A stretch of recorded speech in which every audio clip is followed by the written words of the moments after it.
d'abord, je tiens à remercier l'AMCAR de m'avoir invité à participer à leur réunion. J'en suis particulièrement honorée. C'est un grand plaisir pour moi de Marrakech de pouvoir partager avec vous, en tout cas de communiquer avec vous, même si c'est à distance. Donc, j'en suis particulièrement honorée, surtout d'être aux côtés de mon ami et collègue professeur Al-Hattawi. Donc, encore une fois, merci. Donc, on m'a demandé de parler de la prescription des bloqueurs du système rénine-angiotensine en pratique clinique. Alors, je vais commencer par partager l'écran et je ne sais pas, je voulais juste que vous me dites si l'écran, vous arrivez à voir le partage. C'est bon? C'est bon? Donc, je peux commencer. Euh, Oui, c'est parfait. donc, Parfait, très bien, merci beaucoup. Donc, je vais parler des bloqueurs de système rénine-angiotensine, des aspects pratiques en pratique clinique. Alors, les pratiques cliniques, c'est clair qu'aujourd'hui, il y a du vécu, il y a les études, on a tous appris à manier ces molécules. Euh, alors, attendez, je vais essayer de voir comment passer. Parce que, ah oui, pardon, je vais passer par là alors. Pardon, voilà. Donc, aujourd'hui, pour nous, parler du système rénine-angiotensine, c'est forcément parler d'hypertension artérielle parce que ces molécules qui se constituent la pierre angulaire dans le traitement de l'hypertension artérielle.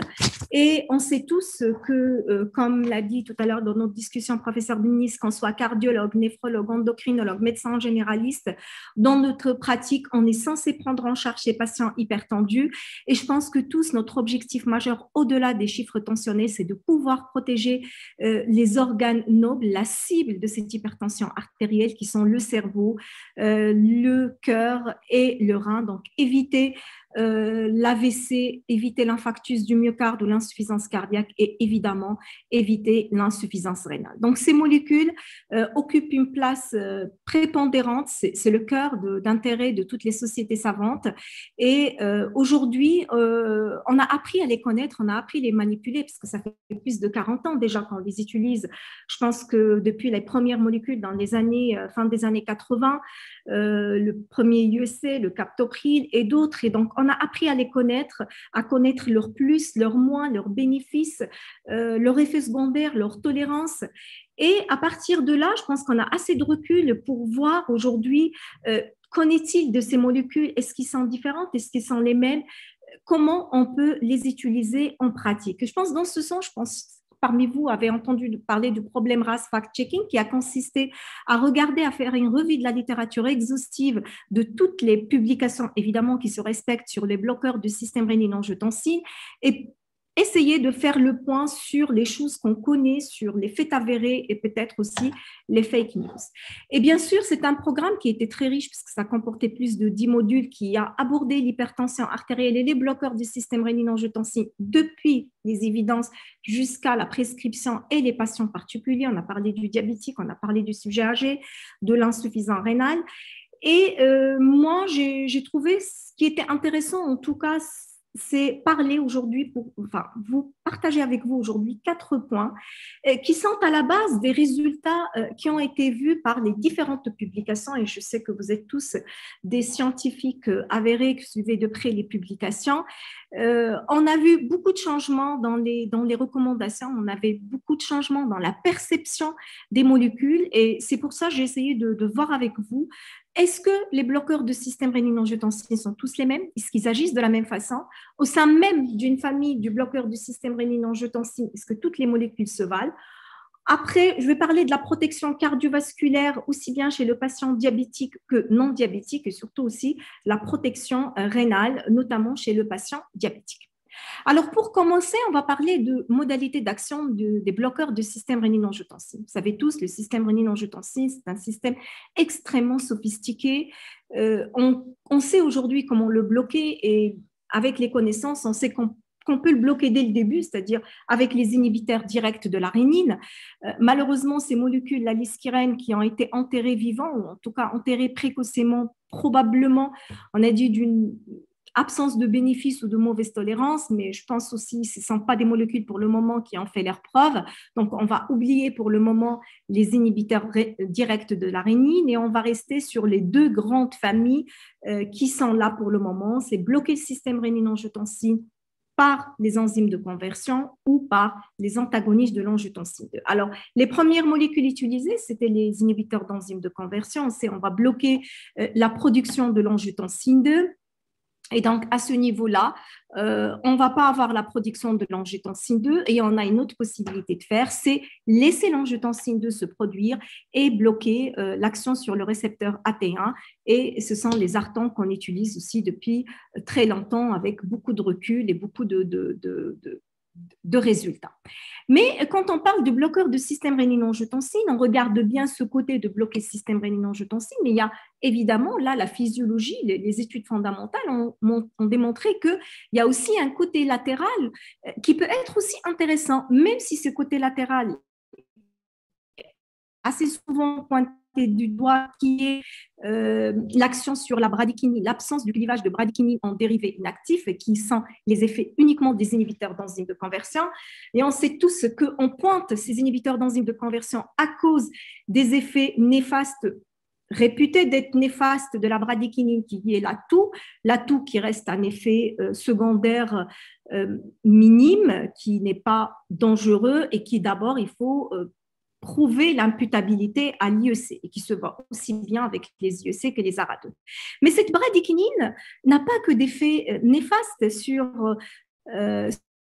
l'atout. Cette bradykinin a beaucoup d'effets qui sont très intéressants, on va le voir par la suite, puisque cette bradykinin, c'est complètement l'opposé de l'angiotensine. Alors, quand on regarde le mécanisme d'action, donc j'ai essayé de résumer ça sur ce tableau, on a des molécules qui vont bloquer la libération de l'angiotensine 2, on n'aura pas d'angiotensine 2 circulante, versus des molécules qui vont laisser l'angiotensine circuler, mais ils vont neutraliser son effet. Et puis, il y a des molécules qui vont laisser la bradykinin et ses dérivés actifs, notamment le monoxyde d'azote, et d'autres molécules qui vont avoir aucune action là-dessus.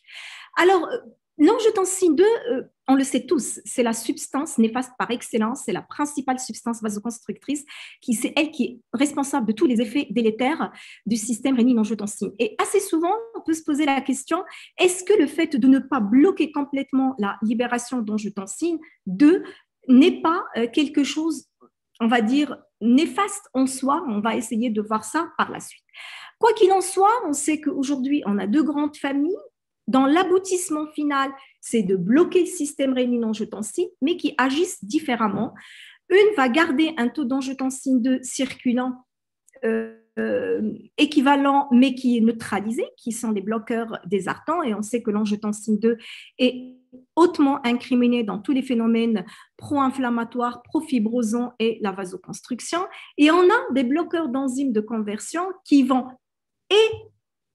bloquer la production de l'angiotensine 2 et laisser la bradykinin avec ses grands effets vasodilatateurs, antifibrotiques, anti-inflammatoires, qui peut être quelque chose d'intéressant. Et c'est ce qui fait qu'aujourd'hui, on peut dire que ces deux grandes familles de bloqueurs de système rénine-angiotensine agissent différemment, mais dans l'aboutissement final, c'est le blocage du système rénine-angiotensine, mais en entraînant un déséquilibre quand même assez conséquent entre l'angiotensine 2 et la bradykinin. Et je pense que ça, c'est une donnée qui est à prendre en considération lors de l'évaluation de nos patients. Donc, évidemment, je pense que l'aboutissement est le même et on le sait, le mode d'action est complètement différent. Maintenant, qu'en est-il au sein de la même famille quand on prend les IEC ou si on prend les artans, les ARA2, est-ce que toutes les molécules se valent? Moi, j'ai mis sur cette diapositive les deux grandes familles, en rouge les IEC, en bleu les artans, juste pour dire que dans les deux grandes familles, les molécules ne se valent pas. Et quand on veut prescrire une molécule, d'une façon générale, nous, praticiens, il faut qu'on regarde les caractéristiques pharmacologiques, les propriétés pharmacologiques de ces molécules et les caractéristiques, la pharmacocinétique est quelque chose de très, très important, surtout quand on veut prescrire des molécules qui, on souhaite, soient prises en monothérapie et qu'on souhaite qu'ils aient une action sur les 24 heures. À ce moment-là, il faut choisir des molécules dont la demi-vie d'action est intéressante. Évidemment, pas comme les premiers IEC ou les premiers artans dont la demi-vie était vraiment rudimentaire et qui pouvait pas assurer la protection de nos patients sur les 24 heures. Donc, si on regarde les caractéristiques pharmacocinétiques, évidemment, à l'intérieur de chaque famille, il y a des différences. Et puis, cette différence pour nous dans la prise en charge de l'hypertension artérielle nous donne des rapports valépiques qui sont pas les mêmes, qui se ressemblent pas. Et on sait tous que les rapports valépiques, c'est la méthode la plus utilisée pour indiquer le rapport entre la baisse résiduelle de la pression artérielle au moment même observé à la fin de la prise et la prise suivante. Donc, c'est quelque chose d'important. Et on sait tous que les molécules qui sont intéressantes dans la prise en charge de l'hypertension artérielle, ce sont les molécules qui présentent un rapport valépique au-delà de 70%. Et on voit très bien, ces molécules sont représentées en bleu. Bon, on a un peu tout. On a l'amlodipine qui est intéressante comme inhibiteur calcique. On a le témisartan qui est une molécule intéressante comme bloqueur du système rénin-angiotensin, et on a la MyoC qui est le perindopril qui a aussi fait ses preuves et qui a un rapport valépique très intéressant. Donc, deux familles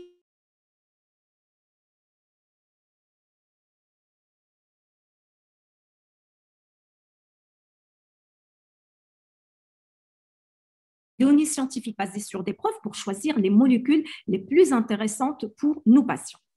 Maintenant, on passe à la protection cardiovasculaire. Alors, vous allez me dire, je suis désolée, je m'adresse à des cardiologues, je suis néphrologue, et on va me dire, mais madame, pourquoi vous intéressez à la protection cardiovasculaire? Clairement, parce que il n'y a pas de rein sans cœur. Les maladies cardiovasculaires constituent la principale cause de mortalité chez nos patients, qu'ils soient atteints de maladies rénales chroniques en prédialyse, qu'ils soient hémodialysés chroniques, qu'ils soient transplantés. Donc, la principale cause de décès, c'est le cœur. Et si nous, néphrologues, on ne veille pas sur le cœur, on ne veille pas à protéger le cœur, on n'a rien à faire avec des reins sans cœur fonctionner. Donc, effectivement, je me permets de m'intéresser au cœur aussi, enfin, pas aussi bien, mais de façon aussi attentive que vous le faites, vous, cardiologues, parce que si j'ai un cœur qui ne pompe pas, qui dysfonctionne, j'ai forcément une insuffisance rénale et un rein qui dysfonctionne. Donc, qu'en est-il de la protection cardiovasculaire de ces deux familles? Alors, il y a eu plusieurs études. On a assez de recul aussi bien avec les ARTAN qu'avec les IEC, beaucoup d'études. Et là, je partagerai avec vous quelques-unes, enfin, essayer les grandes méta-analyses les plus intéressantes. Celle-là a regroupé plus de 20 essais dans cette étude. Chaque essai a duré plus d'une année. On a à peu près 158 000 patients qui étaient inclus dans cette étude. On a essayé de regarder les bénéfices aussi bien des ARTAN que des IEC sur la mortalité cardiovasculaire. Et quand on regarde la réduction de la mortalité, effectivement, la réduction la plus intéressante, on la voit plutôt dans le groupe IEC par rapport au groupe ARTAN, même si avec le groupe ARTAN, on a une baisse de la pression artérielle qui est conséquente, qui est intéressante, mais la baisse de la mortalité était beaucoup plus intéressante de l'autre côté. Et quand on regarde aussi les IEC qui ont été utilisés, on a les trois études qui montrent le bénéfice le plus intéressant, qui sont l'étude ASCOT, ADVANCE et IVAT, et qui sont la majorité utilisés le perindopril. Donc, effectivement, avec le recul, là, on voit que peut-être la protection cardiovasculaire n'est pas la même. Et là aussi, on a cette étude ASCOT-PLAT, tous des études que vous connaissez, parce que ce n'est pas des études récentes, qui a utilisé l'association amlodipine perindopril versus athénolol et thiazidique, où on voit que la mortalité cardiovasculaire est hautement réduite avec cette association et de façon significative. Alors, vous allez me dire, peut-être, effectivement, c'est l'effet de l'amlodipine.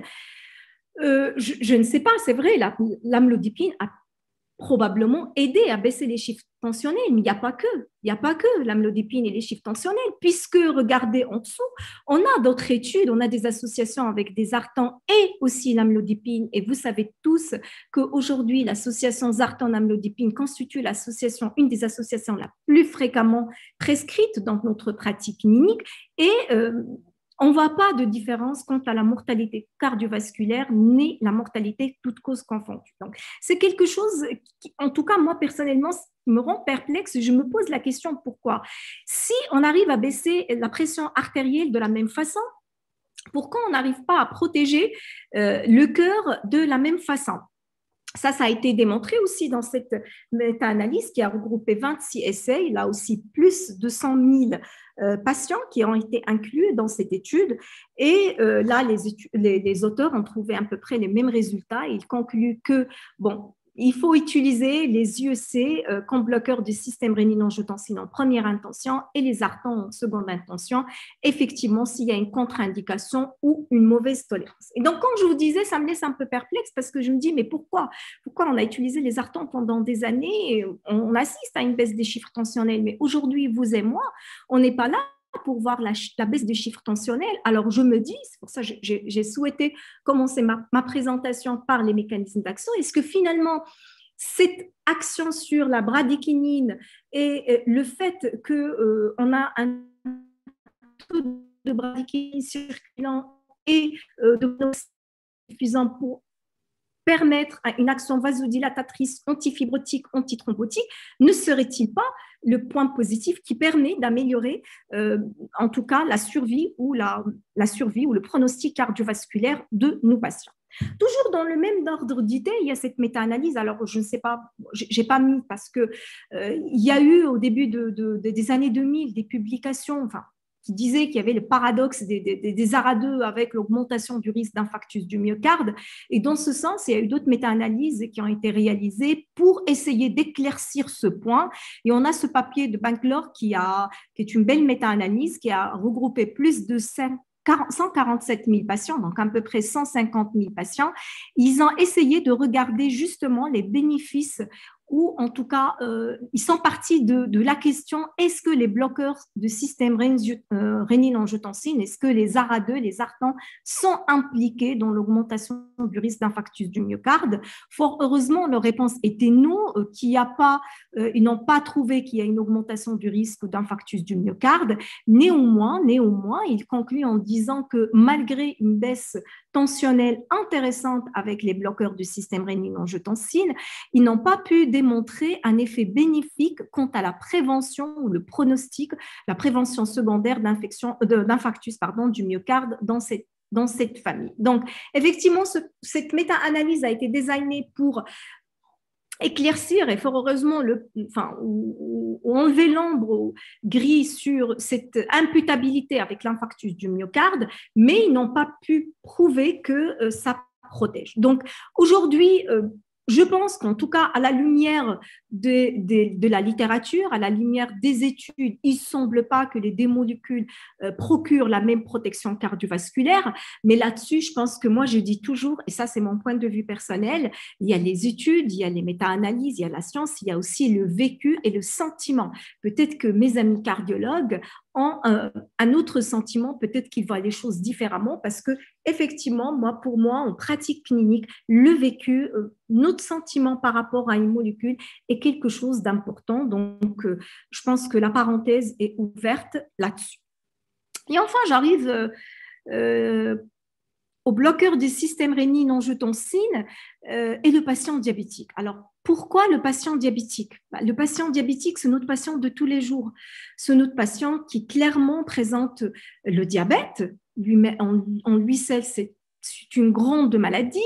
Il y a la maladie cardiaque, il y a la maladie des vaisseaux, maladie vasculaire, il y a la macroangiopathie, il y a la microangiopathie, il y a l'atteinte rénale elle-même qui va aggraver le pronostic cardiovasculaire. Donc oui, le patient diabétique, c'est notre patient à haut risque, voire même à très haut risque. Vous voyez très bien, quand on parle de patient diabétique, on le place en bas du tableau avec les patients à très haut risque, à juste titre, quels que soient ces chiffres tensionnels.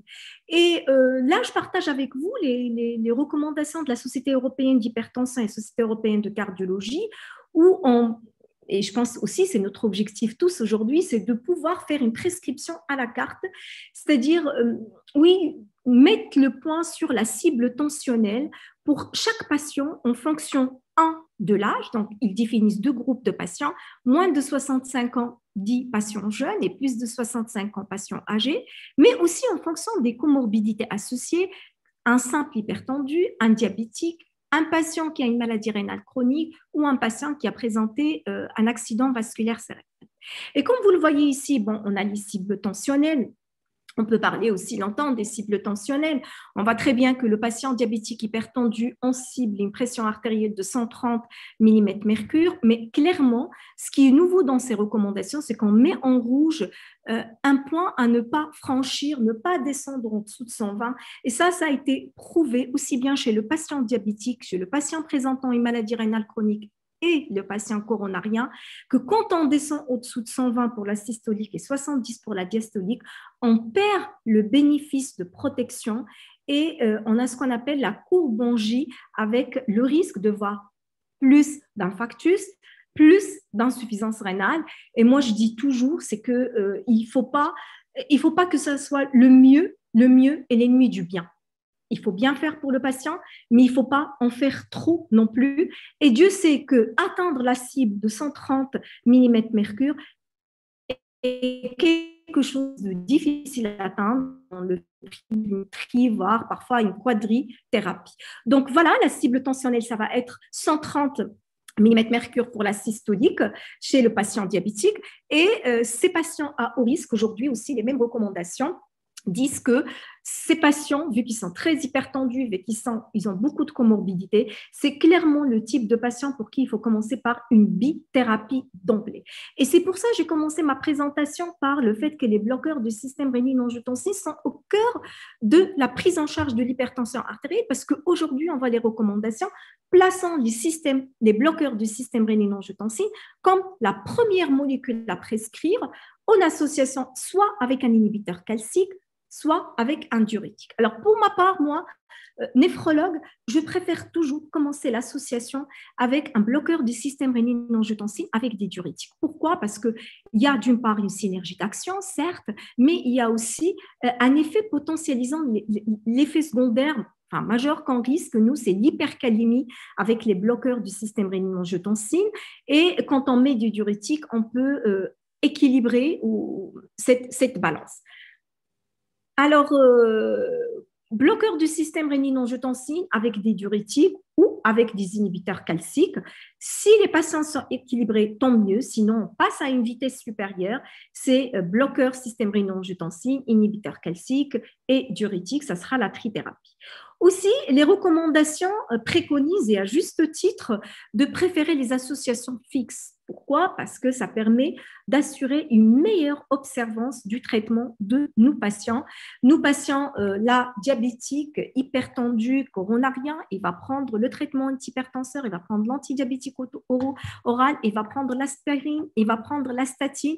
Évidemment, si on multiplie les prises, on risque de tomber dans l'inobservance thérapeutique. Et cette inobservance thérapeutique, moi personnellement, c'est la chose qui me fait peur dans les bloqueurs du système rénine-angiotensine, parce que je me dis, si le patient joue avec son traitement, si le patient termine sa boîte de 28 comprimés le vendredi, il se dit c'est lundi, c'est que lundi je vais acheter l'autre boîte, il passe 48 heures dans le vide, pendant lesquels on a un taux d'angiotensine de circulant très intéressant dans l'organisme et qui peut l'exposer justement aux effets secondaires de la maladie. Donc ça, c'est mon point de vue personnel. Après, si on revient aux patients diabétiques et la prescription des bloqueurs du système rénine-angiotensine, clairement, ce sont les molécules qui ont fait leur preuve chez le patient diabétique. Je partage avec vous l'étude Advance, la grande étude qui avait double plan factoriel ou double conception factorielle, vérifier l'équilibre glycémique ou l'intérêt de l'équilibre glycémique standard versus intensif et évaluer l'association pérandopril, indapamide, un diurétique versus le placebo. Et donc, le critère composite, c'est l'évaluation de la mortalité cardiovasculaire et des complications cardiovasculaires. Alors, qu'est-ce qu'on observe avec les deux bras? Une baisse de 5 mm versus 2 mm entre les deux bras qui a entraîné une baisse conséquente de la mortalité cardiovasculaire et coronarienne avec bien sûr un réel nephroprotecteur avec les bloqueurs, avec la molécule utilisée. Je pense que je n'ai pas besoin de rentrer dans les détails, mais cette slide à elle seule est capable de vous montrer la différence entre les deux courbes, une baisse du risque relatif de l'ordre de 14%. Donc, c'est toujours intéressant de traiter aujourd'hui, ce n'est plus intéressant, c'est primordial de traiter le patient diabétique par un bloqueur du système rénine-angiotensine. Alors, l'Advance 1 a récupéré la même cohorte qu'ils ont suivi pendant 10 ans supplémentaires, tout en sachant qu'on a switché les patients qui étaient dans le bras placebo vers le bras périndopryl indapamide. Et bon, on observe toujours la réduction de la mortalité, mais ce qui est intéressant, pourquoi je partage cette étude, c'est qu'on trouve que le bras actif initialement a toujours une longueur d'avance par rapport aux patients qui étaient initialement sous placebo, ce qui laisse penser que probablement c'est au-delà des chiffres tensionnels, peut-être il y avait quelque chose au niveau du remodelage vasculaire qui a favorisé cette protection cardiovasculaire. Toujours, c'est notre patient diabétique, donc une méta-analyse récente, il date de 6 ans, publiée dans le JAMA, qui a pris à peu près 25 ou 35 études, 22 avec des IEC, 13 études avec des ARTAN regroupant, on avait 23 000 patients sous ARTAN et 32 000 patients sous IEC. Donc, on a essayé justement de regarder le bénéfice cardiovasculaire de ces bloqueurs de système rénine-angiotensine. Donc, bien sûr, ça, il faut rappeler que ce sont des études qui sont faites pas face-to-face. Ce ne sont pas des études face-to-face. Ce n'est pas des ARTAN contre placebo, mais c'est des IEC versus placebo et des ARTAN versus placebo. Donc, ce ne sont pas des face-to-face. Et on voit très bien que on a là aussi la meilleure protection cardiovasculaire se place des côtés des yeux. Alors, c'est vrai, il serait intéressant de faire des études face-to-face aujourd'hui pour nous réconforter quant à notre prescription. Je ne sais pas si ça va être toujours possible avec ce de glace pharmacologique, mais si on essaye de faire des études face-to-face, forcément, il faut choisir un IEC de bonne qualité versus un Zartan de bonne qualité. On ne peut pas prendre le mauvais IEC et le comparer aux meilleurs Zartans, ni prendre le meilleur IEC et le comparer aux mauvais Zartans. Sinon, ça ne serait pas équilibré. C'est vrai que moi, en tout cas, ça m'intéresserait de voir ce face-to-face et voir est-ce que ça va être bénéfique pour nos patients. Et bien sûr, comme bonne néphrologue, je dois parler de la protection rénale. Et là, il n'y a pas que le cœur qui nous intéresse, il y a le rein et on sait tous, aussi bien avec les ARTAN qu'avec les IEC, on arrive à avoir une protection rénale. Donc là, je vous ai mis l'étude IDNT avec l'irbesartan, le Zartan. Donc, on a tous une baisse de risques rénaux, donc moins 20%, moins 16%. Donc, on a toujours un bénéfice avec les Zartans. Ce qui est un tout petit peu dommage, c'est qu'on ne voit pas en parallèle un bénéfice cardiovasculaire, ce qui laisse un bénéfice rénal isolé. Là, on a 2 études avec des IEC, Advance et Accomplish, qui montrent aussi bien un bénéfice rénal que cardiovasculaire. Et pour nous, néphrologues, comme je vous ai dit au départ, il est très important non seulement d'avoir un rein qui fonctionne et ne pas, parce que ce n'est pas la microalbuminurie toute seule qui va tuer nos malades, c'est le cœur qui va tuer nos malades, ce n'est pas la microalbuminurie. Donc, il faudra qu'on trouve le juste milieu entre les 2 situations. Donc, Cochrane aussi a essayé de regarder les deux bloqueurs, les 2 familles de bloqueurs du système rénine-angiotensine chez le patient diabétique. Ils ont repris des grands essais qui ont duré au minimum 6 mois. Et là, on voit de point de vue rénal que aussi bien les IEC que les ARTAN assurent une protection cardiovasculaire, même si on va en termes de mortalité, ça sort toujours, et justement, ça c'est quand même, on va dire, c'est gênant, ça sort toujours ces différences de mortalité entre les IEC, moins 16%, donc une protection versus plus 12% avec les ARTAN. Donc, c'est vraiment quelque chose qui reste frustrant pour nous, praticiens, et qu'il convient, d'une part, qu'on confirme ça et qu'on comprenne le pourquoi de la chose. En attendant, je pense que les 2 molécules se valent en termes de protection rénale, mais avec une protection cardiovasculaire supplémentaire, et ça, c'est quelque chose d'important.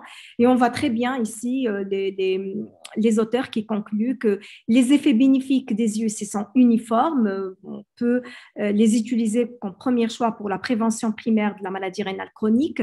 Les ARTAN aussi assure une protection rénale, mais c'est le côté cardiovasculaire un tout petit peu qui nous gêne quant à la suite de la prise en charge. Alors, comme j'ai dit tout à l'heure, j'aurais aimé parler des IEC ZARA2 pendant la période du Ramadan, mais il y a le professeur Htaoui qui va parler justement du patient cardiaque qui, lui, justement, est sous bloqueur système rénine-angiotensine, diurétique et autre chose, donc je ne voulais pas empiéter sur sa présentation, néanmoins, je suis là pour répondre à des questions. Je terminerai juste que cette famille, ces bloqueurs du système rénine-angiotensine sont des systèmes clés dans la gestion de l'hypertension artérielle, dans la protection cardiovasculaire, la protection rénale, la protection cérébrovasculaire. C'est clair, c'est un acquis. Aujourd'hui, je pense qu'il faut qu'on sache tous qu'on va vers une prescription à la carte. Et ce qui est valable pour ce patient n'est pas valable pour l'autre, ce qui est valable pour moi n'est pas valable pour vous.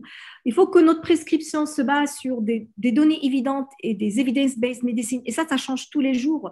Moi, je travaille actuellement sur de la physiologie, du fondamental, et quand je vois que tout est revu en termes du métabolisme du sodium ou du métabolisme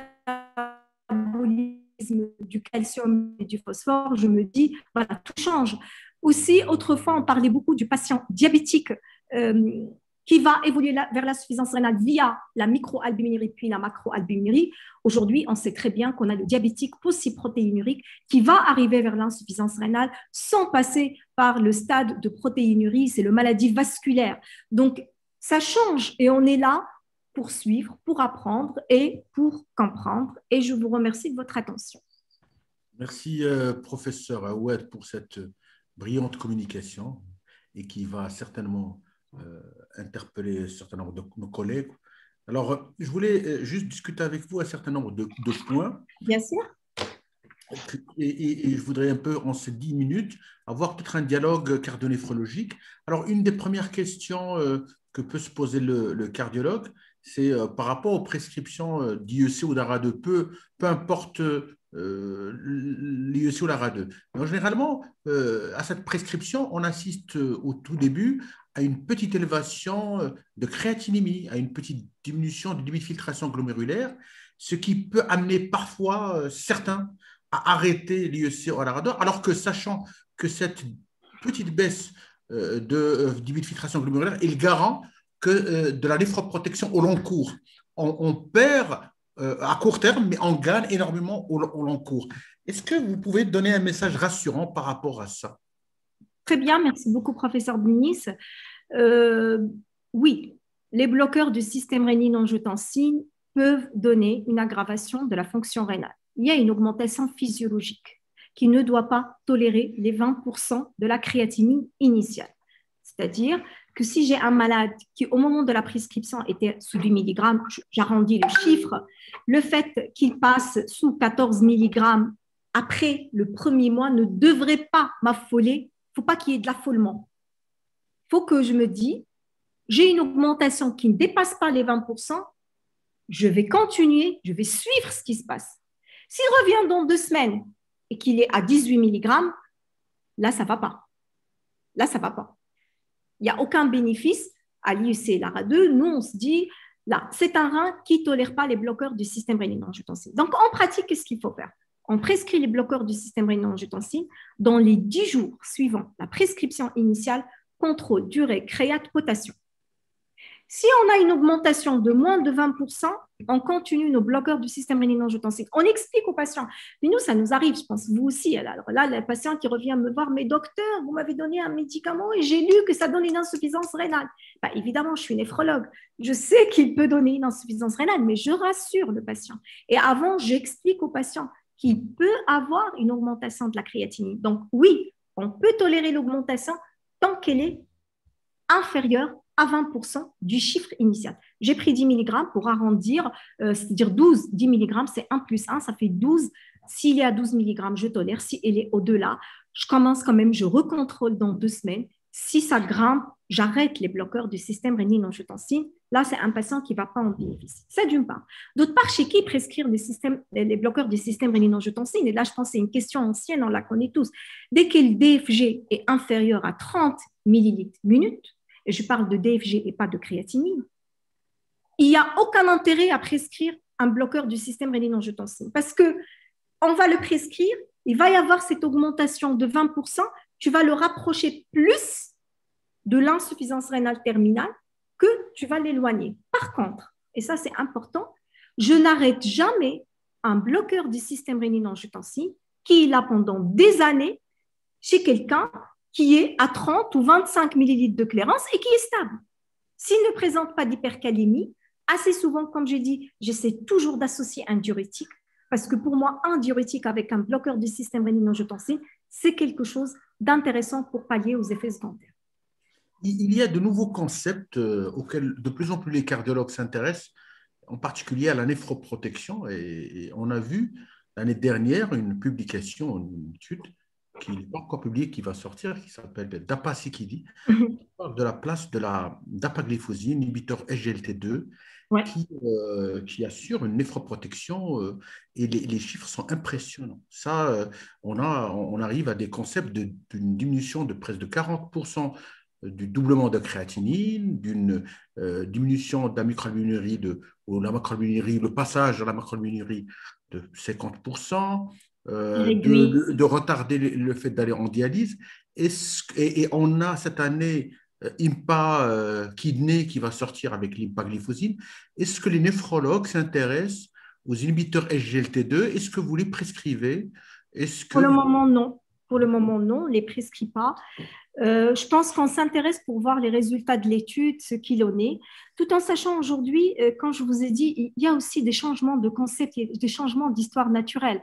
Alors, il y a aussi avec nous Stade RP qui est endocrino. Alors, l'histoire naturelle de la néphropathie diabétique telle qu'on me l'a enseignée, telle que je l'ai enseignée il y a une dizaine d'années, n'est plus la même. La néphropathie diabétique, on n'est plus obligé d'avoir cette courbe microalbuminurie, protéinurie qui augmente versus insuffisance rénale qui apparaît. Aujourd'hui, on peut avoir un insuffisant rénal qui ne passera pas du tout par la case microalbuminurie. Et ça soulève une question. Quel est l'apport du bloqueur du système rénine-angiotensin dans la néphroprotection chez le patient diabétique polyprotéinurique? On pourrait bien se poser la question, il n'y a pas de protéinurie. Et pourtant, c'est quelqu'un qui fait une insuffisance rénale. C'est quoi cette insuffisance rénale? C'est la part vasculaire. C'est plutôt si on fait une biopsie, si on s'amuse à faire une biopsie du rein, on va trouver plus des lésions vasculaires que des lésions de néphropathie diabétique, la glomérulosclérose nodulaire proprement dite.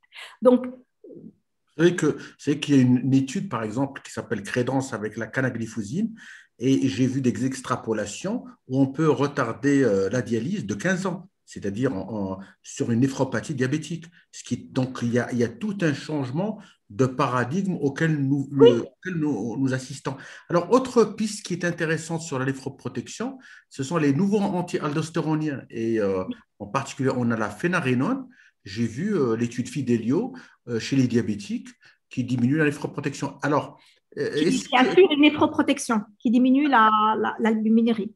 Exactement. Alors, comment vous voyez un peu les anti-aldostéroniens, surtout vous avez parlé du système rénine-angiotensin par rapport à la calémie et au problème de calémie. Comment vous voyez ça? Comment gérer ça? Alors, on ne parle pas beaucoup des anti-aldostérones comme bloqueurs du système rénine-angiotensin, et pourtant aussi, ils le sont. Alors, les anti-aldostérones sont des molécules intéressantes tant que le DFG, là encore, est supérieur à 30 millilitres minute.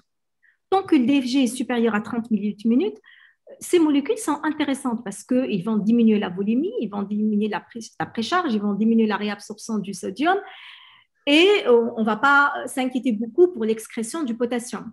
Alors, en dessous de 30 millilitres minute, on a des thiazidiques qui deviennent inefficaces, mais inefficaces, ce n'est pas grave, mais les anti-aldostérones deviennent dangereux parce que là, l'hypercalémie est quelque chose d'asymptomatique. Ce n'est pas le patient qui va vous dire « j'ai mal ». Oui, vous, cardiologue, vous le savez.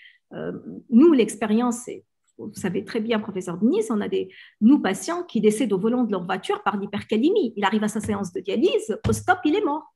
Il est décédé. Donc, les anti-aldostérones sont intéressants tant que le DFG est supérieur à 30 millilitres. Au-delà, c'est dangereux. Oui, alors… la balance bénéfice-risque n'est pas équitable pour le patient. Alors, justement, il y a pas mal de molécules qui sont en cours, qui sont dans le pipeline. Il y a beaucoup d'études qui se font là-dessus. On a des comment il s'appelle, des piégeurs de potassium. Et on a le pâtiromère qui est intéressant, on a des études intéressantes, ça coûte cher, mais c'est intéressant, en particulier parce que nous allons aller de plus en plus vers des associations. Par exemple, on associe SGLT2, inhibiteur du système rénine-angiotensine, anti-aldostéronien. Et donc, on va de plus en plus vers des personnes qui vont développer de l'hypercalémie. Et donc, c'est un message vis-à-vis des gens de faire de plus en plus attention au potassium et de plus en plus le checker et d'en tenir compte, en particulier lorsque les calémies sont plus de 5, 4. Par exemple, nous, on utilise par exemple dans l'insuffisance cardiaque l'Entresto, le circuit valsartan. Il faudrait absolument, avant de commencer le traitement, il faut que la calémie soit moins de 5,4. Il faut checker la calémie régulièrement. 5. Dans l'étude paradigme, moins de 5,4. Voilà, j'ai entendu 7. Je dis 7,5. Non, je pense que, alors la calémie, moi, je la check systématiquement avec les bloqueurs du système rénine-angiotensine. Systématiquement, même le patient est initialement avait une normocalémie, on peut voir apparaître une hypercalémie sous bloqueur du système rénine-angiotensine. Donc ça, c'est systématique. Alors au départ, il y a aussi le rythme de prescription, donc on le fait la première semaine, les premiers 10 jours, puis le premier mois. Et après, tous les 2 mois, systématiquement, on check la calémie. Mais bien sûr, on explique aux patients le régime, et ça va de soi, surtout quand il s'agit de patients diabétiques. C'est tout le régime pauvre en potassium qui peut s'intégrer dans le régime diabétique que par rapport à l'insuffisance rénale. Mais justement, c'est ce que je suis absolument d'accord avec vous dans le sens où ça change. Ça change. Et il faut qu'on arrive à suivre parce qu'il y a beaucoup de choses qui vont… Moi, personnellement, moi, j'étais triste que la liskirène, que la liskirène a enterré vivant les inhibiteurs directs de l'arénie. Je me disais, ça pouvait être une famille prometteuse. On s'y attendait beaucoup. Et puis après, l'étude d'altitude vient enterrer vivante la liskirène et on n'en entend plus parler. Peut-être qu'elle reviendra. C'est toujours intéressant de voir cette nouvelle famille. Qu'est-ce qu'elle va donner par rapport aux bloqueurs du système rénine-angiotensine, aux IEC et aux ARA2, dont on connaît aujourd'hui leur plus et leur moins.